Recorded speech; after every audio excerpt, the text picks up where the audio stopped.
কারণ কি এবং কিসের জন্য র্যালি করা হচ্ছে?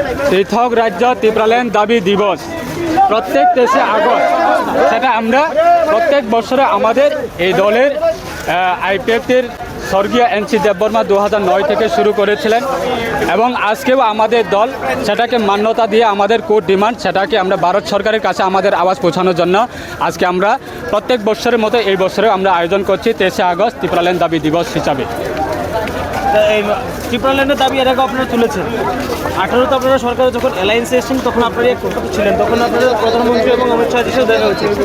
আজকে আপনি মন্ত্রী আছেন, অ্যালায়েন্সে আছেন, আজ অব্দি সেই ডিমান্ডটা পূরণ হয়।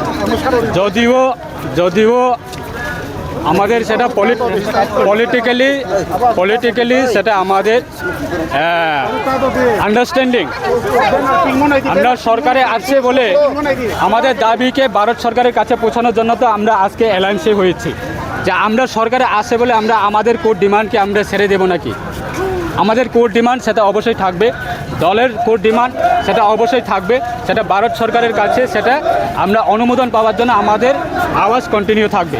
ধন্যবাদ। এই নিয়ে কি স্বরাষ্ট্র দপ্তর বা সেন্ট্রাল নেতৃত্বের সাথে কোনো কথাবার্তা হয়েছে? যেহেতু আপনারা আগে কথা বলে আমরা গণতান্ত্রিক আমাদের আওয়াজ কন্টিনিউ থাকবে, সেটাই আমাদের আদর্শ।